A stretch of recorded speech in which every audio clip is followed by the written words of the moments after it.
నమస్కారం welcome to S4 media. YS Sharmila Reddy తన సోదరుడు జగన్మోహన్ రెడ్డిపై రాజకీయ పోరాటం చేస్తున్నారు. అయితే సోదరికి జగన్మోహన్ రెడ్డి 82 కోట్లకు పైగా అప్పు ఇచ్చారు. ఈ విషయాన్ని షర్మిల తన ఎన్నికల అఫిడవిట్లో ప్రకటించారు. షర్మిల ఆస్తుల్లో ఆసక్తికర విషయాలు ఉన్నాయి. గతంలో ఎప్పుడు ఎన్నికల్లో పోటీ చేయకపోవడంతో ఆమె ఆస్తులు ప్రకటించలేదు. తొలిసారి ఆస్తుల్ని వెల్లడించారు. ఈ విషయాన్ని షర్మిల తన ఎన్నికల అఫిడవిట్లో ప్రకటించారు. షర్మిల ఆస్తుల్లో ఆసక్తికర విషయాలు ఉన్నాయి. గతంలో ఎప్పుడు ఎన్నికల పోటీ చేయకపోవడంతో ఆమె ఆస్తులు ప్రకటించలేదు. తొలిసారి ఆస్తుల్ని వెల్లడించారు. షర్మిల మొత్తం ఆస్తులు 182.82 కోట్లు ఉంటాయని అఫిడవిట్లో తెలిపారు.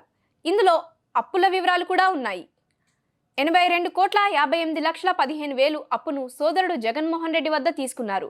అంతేకాదు తన వదిన వైఎస్ భారతిరెడ్డి వద్ద కూడా షర్మిల అప్పు చేశారు. ఆమె వద్ద 19,56,682 రూపాయలు అప్పు చేశారు. వీటిని తిరిగి చెల్లించాల్సి ఉంది. షర్మిలకు ఏడాదికి ఆదాయం 97,14,213 రూపాయలు వస్తుందని అఫిడవిట్లో తెలిపారు. షర్మిల భర్త అనిల్ కుమార్ ఆదాయం 3,261 రూపాయలు మాత్రమేనని తెలిపారు. ఉండవల్లిలోని తన నివాసంలోని పార్టీ ఎమ్మెల్యే, ఎంపీ అభ్యర్థులకు టీడీపీ నారా చంద్రబాబు నాయుడు బీఫామ్లు అందజేశారు. రాష్ట్ర వ్యాప్తంగా నూతన 144 నియోజకవర్గాల్లో, తెలుగుదేశం పార్టీ 21 నియోజకవర్గాల్లో, జనసేన పార్టీ 10 నియోజకవర్గాల్లో బీజేపీ అభ్యర్థులు పోటీ చేస్తున్న విషయం తెలిసిందే. ఇప్పటికే అనేక చోట్ల నామినేషన్ దాఖలు చేశారు. పార్టీ తరపున అభ్యర్థులందరికీ ఆదివారం బీఫామ్ అందజేశారు.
ఏపీలో ఎన్నికల వేళ కీలక పరిణామం చోటు చేసుకుంది.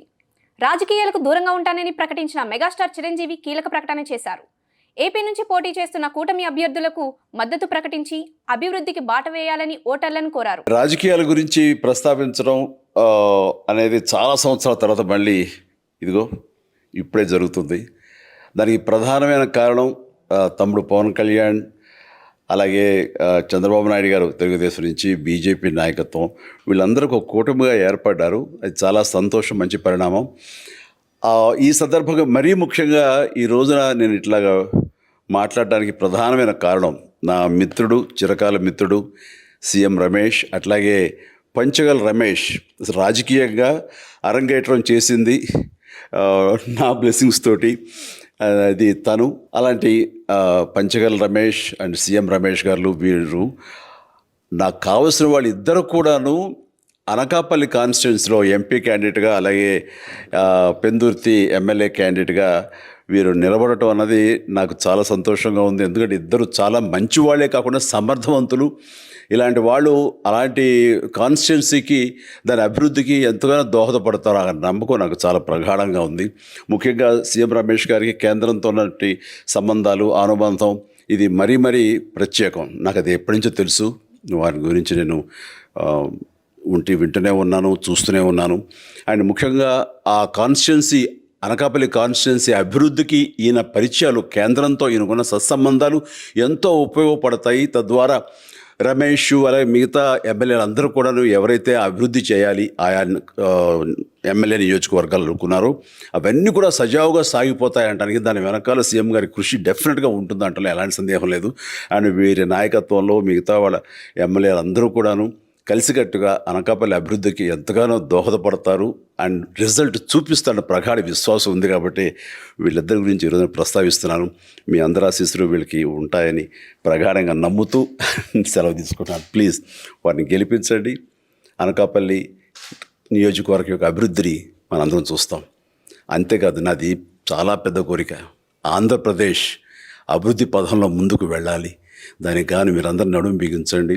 మీరందరూ కూడాను ఇలాంటి వారికి ఓటు వేసి మీరు గెలిపించి అన్ని రకాలుగాను మీ యొక్క ఆశీస్సులు వీళ్ళకు ఉన్నాయి అన్న భావాన్ని మా అందరికీ ఆ నమ్మకాన్ని మాకు కలిగించండి. ముఖ్యమంత్రి జగన్ పై దాడి కేసుకు సంబంధించిన అదుపులోకి తీసుకున్న దుర్గారావును తక్షణం చూపించాలంటూ విజయవాడ వడ్డెర కాలనీ వాసులు పోలీస్ కమిషనర్ కార్యాలయానికి చేరుకున్నారు. అయితే అనుమతి లేదంటూ అక్కడ అధికారులు అడ్డుకోవడంతో ఉద్రిక్త పరిస్థితి నెలకొంది. దుర్గారావును చూపించేంత వరకు కదిలేదు అంటూ వారు ఆందోళనకు దిగడంతో వారిని పోలీసులు అరెస్ట్ చేశారు. జగన్ కు చుక్కలు చూపిస్తున్న యువత. నిన్న ఆదిత్య కాలేజ్ సంఘటన మరొక ముందే అలాంటి సంఘటనే మరొకటి ఎదురైంది. మళ్ళీ జగన్ ముందే జనసేనకి జేజేలు.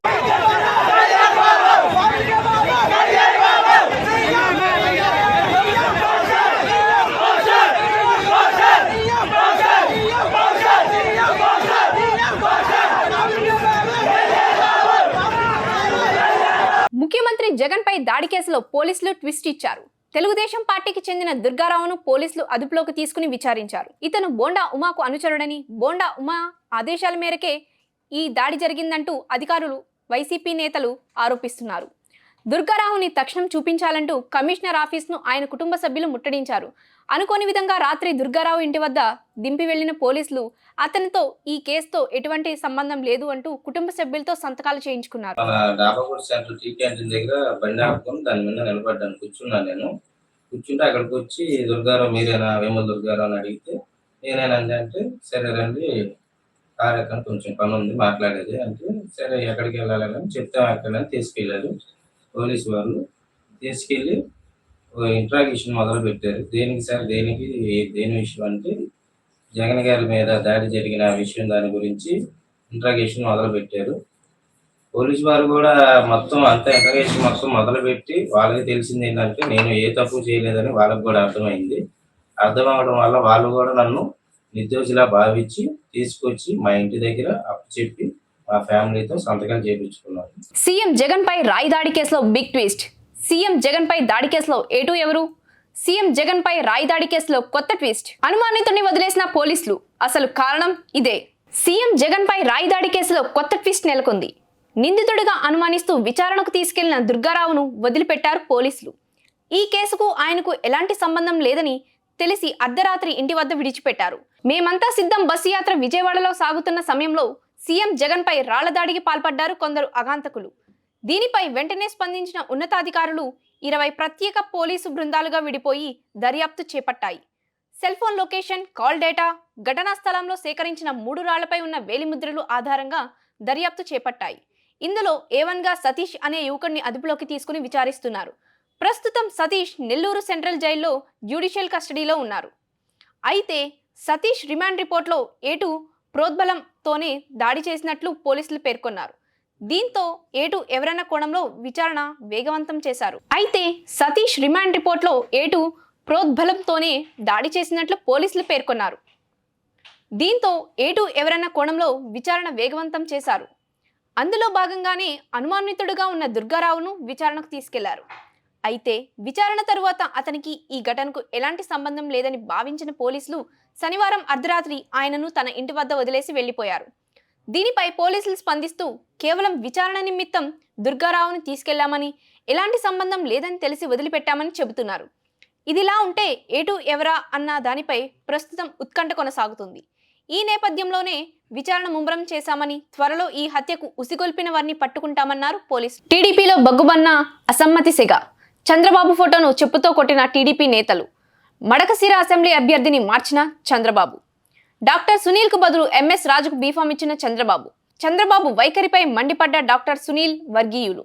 5 స్థానాల్లో అభ్యర్థులు మార్చిన టీడీపీ. ఉండి, పాడేరు, మాడుగుల, వెంకటగిరి, మడకశిర స్థానాల్లో చంద్రబాబు మార్పులు చేశారు. బాపట్ల ఎంపీ టికెట్ ఆశించిన ఎంఎస్ రాజుకు మడకశిర అసెంబ్లీ టికెట్ దక్కింది. ముఖ్యమంత్రి వైఎస్ జగన్ చేపట్టిన బస్సు యాత్ర 20వ రోజుకు చేరుకుంది. అనకాపల్లి మీదుగా విశాఖపట్నం చేరుకున్న బస్సు యాత్రకు ప్రజల నుంచి విశేష స్పందన లభించింది. ఎన్నికల ప్రచారంలో భాగంగా ముఖ్యమంత్రి వైఎస్ జగన్ ఈ నెల 2వ తేదీ నుంచి బస్సు యాత్రకు శ్రీకారం చుట్టారు. రాయలసీమ, కోస్తాంధ్ర మీదుగా ఉత్తరాంధ్రకు బస్సు యాత్ర చేరుకుంది. గతానికంటే భిన్నంగా ముఖ్యమంత్రి జగన్ ఎక్కడికి అక్కడ ప్రజలను కలుస్తున్నారు. 4 సంవత్సరాల 10 నెలల పాటు సంక్షేమ పాలన అందించిన తనకు మరోసారి అవకాశం కల్పించాలని ఆయన కోరుతున్నారు.